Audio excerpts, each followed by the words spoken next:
William Gargan stars as Barry Craig, confidential investigator.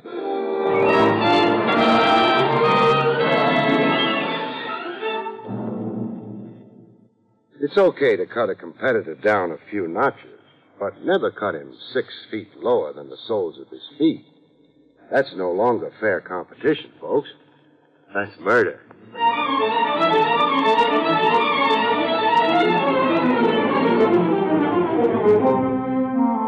The National Broadcasting Company presents William Gargan in another transcribed drama of mystery and adventure with America's #1 detective, Barry Craig, confidential investigator.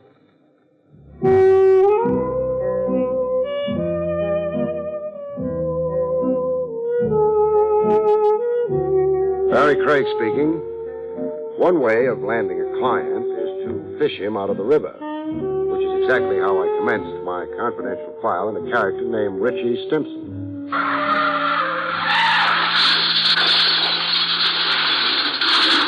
I jumped with my shoes on. I found Stimson's hat before I found Stimson. Nobody rescues a hat, so I didn't. When Stimson finally bobbed into reach, he promptly stuck one thumb in my eye and the remaining one in my jugular vein. Another thing nobody wants to do is drown in a stranger's embrace. When his jaw came up flush with the surface, I landed on it. He lay quietly on his back now, spouting water from the mouth like Moby Dick, and I began floating him to shore.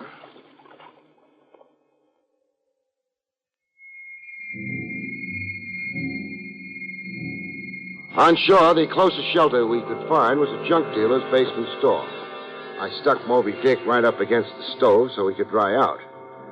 Stand there till the icicles melt, Buster. Then I got my shoes off. Oh, squish. I'd been really walking in canal boats. Rescue a guy from drowning, you expect his first speech to be thank you, but not this joker. My car. Hey, what about my car? Oh, I'm keeping it as a souvenir of the occasion. Hey, it's a brand new job. The fish will be pleased to know. Lean close a minute, Buster. Lean? That's close enough. I want to smell your breath. I wasn't drunk going through that guardrail. Get that idea out of your head. Just lousy driving, huh? Yeah, it's coming back to me now. What is? That same feeling I've been getting lately. Dopey, all of a sudden. And the blues, like I'm depressed. Up here, something starts fogging up. In your head? Yeah. Makes me want to shut my eyes, like I've been on a weekend toot and now I gotta sleep. And do you shut your eyes? I don't know. Buster. What? Confidentially, who are you? Richie Stimson. Chauffeur. Used to be. And now? A husband. That's, your occupation? Yeah, that is. Oh. Who are you? Barry Craig. I'm a detective. Well, you know. And, where can I bill you? Bill me for what? A suit of clothes, look. Oh, yeah, it's torn. Hey, you sure it wasn't torn before? Now, that's what I call gratitude. 4721 Park Avenue. Send me the numbers and I'll write out a check. Where? Park Avenue? What's the surprise? Boy, your kisser has got 10th Avenue on it. So I moved east 7 blocks. So you married east 7 blocks.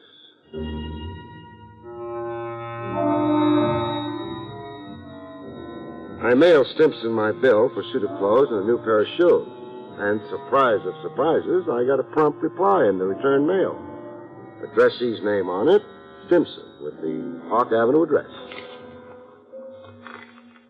Well, there was a check in it, but not exactly for $100 I had politely requested. The check had an extra zero on it, $1,000. Check signed, Natalie Stimson. I read the short note that came with it. Dear Mr. Craig, a small token of my gratitude for the wonderful thing you did for my husband. Signed, Mrs. Natalie Stimson. And there was a postscript. I would very much like to meet you at your convenience. $1,000 was the most elegant persuasion I knew.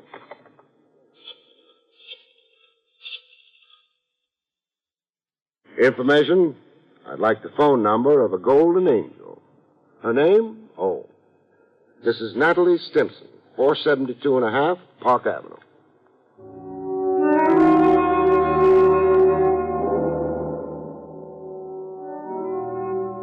We met at a rendezvous at the lady's insistence, not mine. An out-of-the-way private for members only joint called the Club Socrates, where people dined lying down on couches like the old Roman nobility. The maitre of the hotel wore a toga, and the slant-eyed waitresses were all made up to resemble Cleopatra. Natalie tried to clear up my confusion.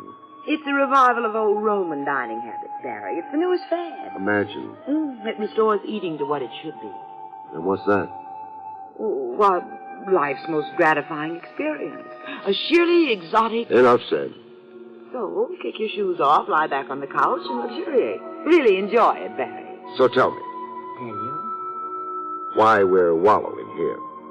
Oh, I want to talk to you about Richie. Oh, your ex-chauffeur and present husband. It's his unaccountable depressions. You worry over them. Richie's told you about them? You sound surprised. Well, I am, for Richie to confide so quickly.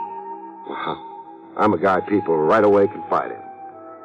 He says he gets, quote, dopey all of a sudden. Gets the blues. Becomes depressed. And then up here in the beans, something starts fogging up, unquote.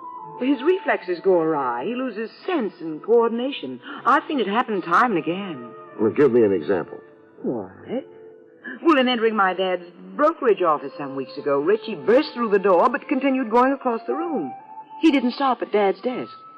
And where did he continue on to? Right through the window. How far did he fall? 2 stories. The miracle was he landed on a terrace on the 26th story. Otherwise, 28 floors to the sidewalk. Otherwise, a horrible death. What do you make of it? Well, I could go medical and call it an unconscious suicide wish, but I won't say it. Then what do you say? I say hand Richie over to a doctor. But he's been to doctors. Doctors in the plural? 6 doctors this year. What did the last chap say? That Richie's a normal neurotic. Yet he's accident-prone. Accident-prone. Those are exactly the words the other fellow, the lay analyst, used. So keep him under glass. Don't let him roam around. Now, is that practical advice? Maybe not. Now, besides sympathy, what do you want of me? I want you to be Richie's man friend.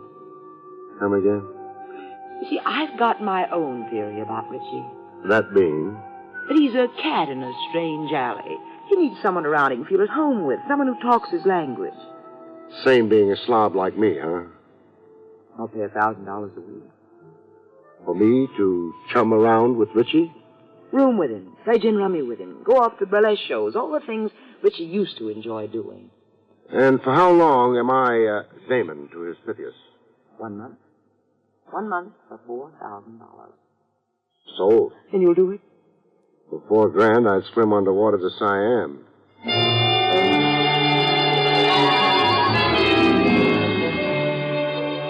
And that's how I came to move over to Park Avenue. But not without protests from my newfound buddy. Get your hat and scram out of here. If I do that, I'm unemployed. Hey, who's paying you? My father-in-law? I haven't met him yet. Natalie? Natalie. So, Natalie hires you to watch over me, huh? Oh, you got that wife in a million. Hey, what's Natalie paying you? Oh, a mere 1,000 a week. 500. What happened to my other 5? I just cut in for it. You did? Yeah. I could use more dough. They're keeping me on short rations. And if I get stubborn about my whole 1,000? We're not best friends no more. You run out of here like a thief. You're unemployed. Bum. Okay? Okay, partner. I'll give you a horse. You run your 5 back to $1,000. Decent of you. Hey, what do we do today? Anybody for the zoo? Zoo, my eye. Hey, I know what. So do I. Oh, hey, you're not a mind reader. Your mind reads easy. The Crescent Burlesque House over in Hoboken. What do you know? You are a mind reader at that.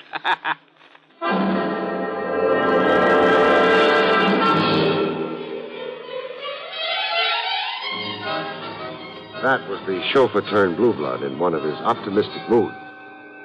I also got him in his pessimistic moods, and right on top of breakfast. Hey, the fog's coming up. It's beating at my eyeballs. You're depressed today. I feel lousy. Boy, how lousy I feel. Hating the world and yourself? Yeah. Yeah, that's one way of putting it. Hey, will you look? I can't even tie my shoelaces. Hands shaking?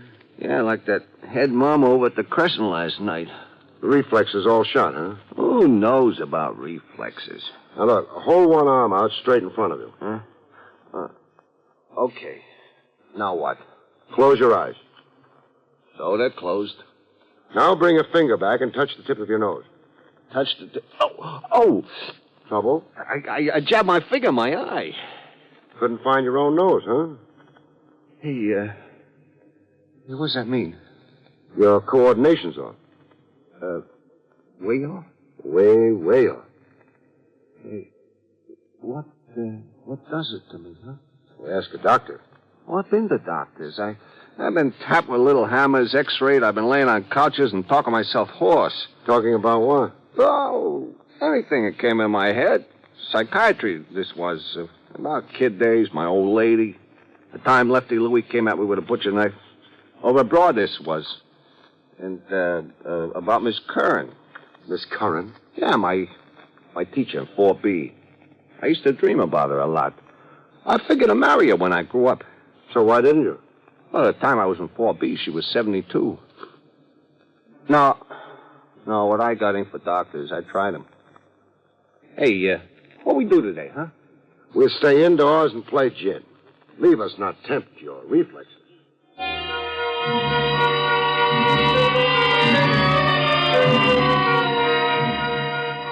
Richie had been to doctors, but I hadn't. So I tried one, an old friend. He'd roomed with my aunt once while serving his internship. Dr. Dinglespieler. A nice little guy who kept his beard buttoned in his vest. You say he has been to doctors? 6. He's run the gamut, from cardiography to psychoanalysis. Well, it is very strange that there was no recommended therapy. The symptology seems to be clear. Meaning? The disorientation, the damage to the nervous system. Talk to me in English, not Greek.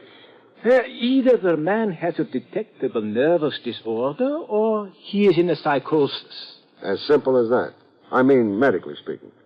A good physician should see what bothers Richie Stimson by eye. A head doctor could do it by ear. Yeah, that's right. Absolutely apple pie for a doctor to diagnose. Now, look, apple pie is for the cook and the kitchen. Okay. Then say easy to diagnose. There is perhaps one simple conclusion to come to. Speaking for the doctors, I mean. And that is? That your friend had none of these symptoms you have described at precisely those times when the doctors examined him. Had none of the symptoms at the time of examination. Yeah. I'll need time to figure that one out, Doc. Now, tell me, which branch of medicine is more apt to be mistaken? The nerve specialist can be sure. Meaning the head doctor has a bigger margin of error. Well, psychic sickness is a more experimental medicine. It is, shall we say, in a stage of development. And Richie Stimson is in a stage of disintegration. Well, thanks for your time, Doc. If I said I wasn't twice as confused as when I came in, I'd be lying. Well, so long.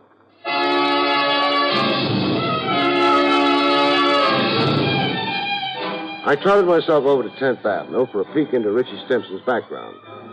A look into his case history, as the science books put it. I figured on a chat with his folks, if he had any, or his neighborhood priest. But I found a brother. The lettering on the window of the fish store read, Waldo Stimson, fresh fish. I found Waldo in a bloody apron, chopping away at a sea monster that looked like a barracuda. Now, stop chopping and let's talk about your brother, Richie. Richie, I got one word that ends a conversation. And the word? Snob. He's been high-hatting you? Parks that snazzy car of his in front of my fish store and sits behind a wheel smoking a cigar. The louse just sits out there, rubbing it in. Rubbing what in? The butts. How he's got 'em, and I ain't. Oh. Answer a question or two for me, huh? Shoot. Was Richie physically fit? Strong as a bull.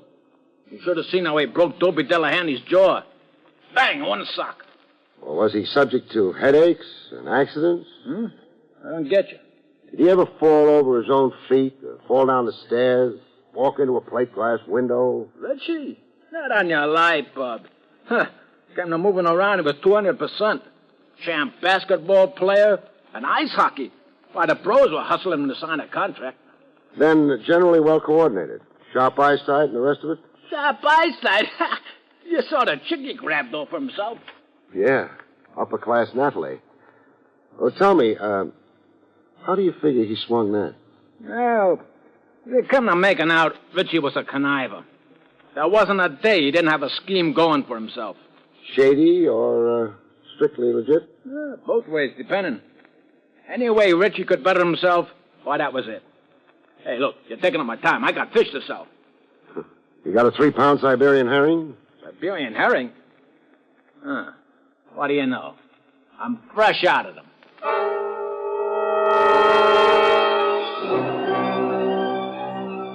That led me to the father-in-law, C. Lindsay Bernard, broker. I wanted to know how come the uppercase Bernard had sanctioned his daughter's marriage to the family chauffeur. I found Bernard, Sr., behind a mahogany desk the size of a tennis court. The cigar in his mouth almost reached out into the hall to the elevator. Yes, your question, Craig, has definite point. But not with me. Well, why not? There's no snobbery in the veins of C. Lindsay Bernard. Not a drop of it, sir. We're a tribe of great commoners. Why, my father cleaned sewers, and his father sold pots and pans along the great American highway. Then you approved of Richie Stimson? Oh, heartily, sir. You might say I cheered him up that middle aisle to the marriage altar. I favored Richie over Byron Follinsby. Yes, sir, a red-blooded young man like Richie. Why, I abetted his cause with Natalie. I am against the rich inbreeding with the rich. Very bad for progeny. Transmits white blood cells. Offsprings are anemic. Cut. My ears are bent. While we're on this high-level talk, a quotation comes to my head. Something we used to recite in school, Mr. Bernard, from Shakespeare. Oh, always a pleasure to hear Shakespeare quoted. The quotations, huh? Methinks you plead too hard. Is that a sneer at my veracity? It could be. Why, you foul-mouthed, low-born peasant. And a minute ago, you were the guy advertising himself as the great commoner.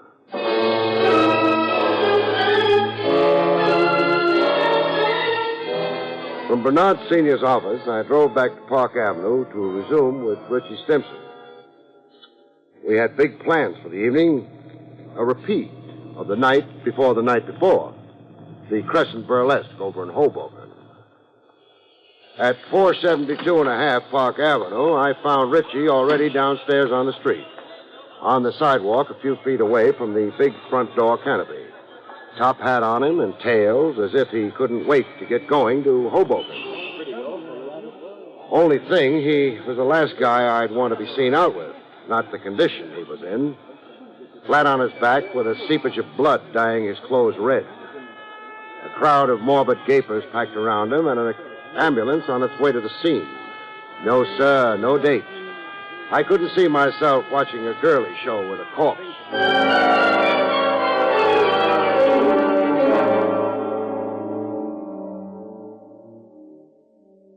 One byproduct of death you can be absolutely sure of is a widow's tears. Richie. Oh, And Natalie sure wept. Tears cascading down her until the little chiffon item she was wearing clung to her like a bathing suit after a dip in the ocean. The show of grief in a bereaved father-in-law comes harder. Either it's unmanly to cry, or C. Lindsay Bernard was a Phi Beta Kappa in the art of self-control. The only thing that occurred to him to do was abuse me. Richie died because of your negligence, Craig. Your default of duty. You weren't hired to gad about making ridiculous inquiries. You had explicit duties. You were paid to stay with Richie. Never let him out of your sight. The guy is slated to walk off an outside terrace 18 stories up. Comes a time when he does it. There's only one chap really watching him 24 hours a day. One chap. The angel of death.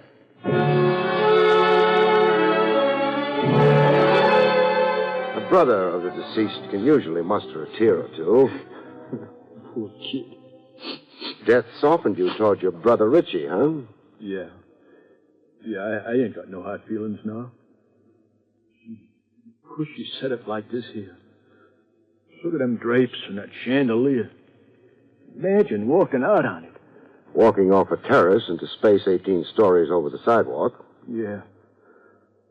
What a way to go. Your beautifully coordinated brother. The kid with sharp eyesight and trained reflexes. Oh, about that, I didn't exactly feature the right dope on Richie that time we talked. I sort of left something out. You did? Yeah, something that came back to mind. You see, Richie was a big one for accidents. All the time falling down cellars or fire escapes. And your pains here in the head, always with a wet towel and the ice pack on his bean. You get me, huh? Better than you think, Waldo. Tell me something.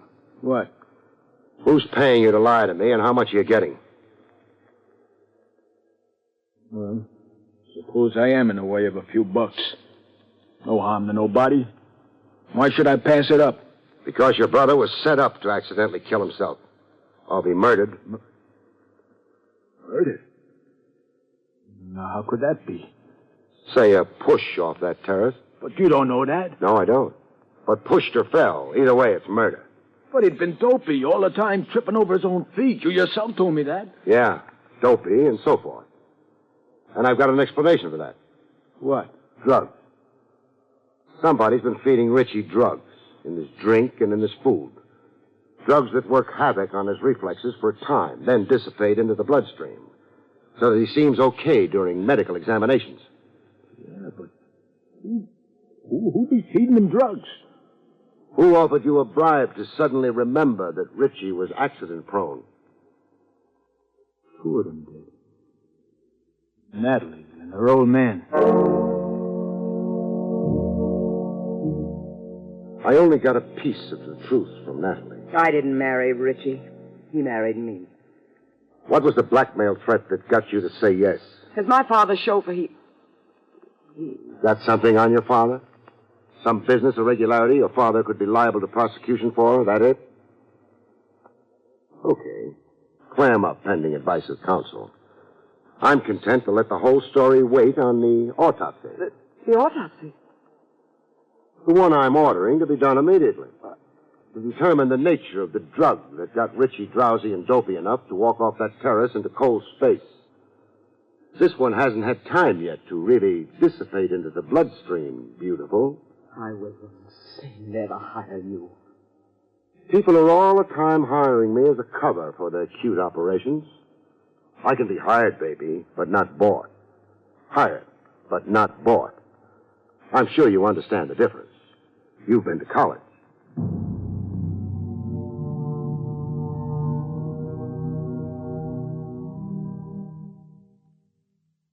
You have been listening to William Gargan in another exciting transcribed mystery drama from the adventures of Barry Craig, confidential investigator. Tonight's story, Angel of Death, was written by John Robert. Next week, it's the strange story of the man who died by himself, about which Barry Craig has this to say. We call next week's story The Man Who Died by Himself. Among other things and corpses, it deals with a fortune teller, a fortune, and a beautiful girl. And, of course, the man who died by himself, except he wasn't entirely alone. He had a killer for company.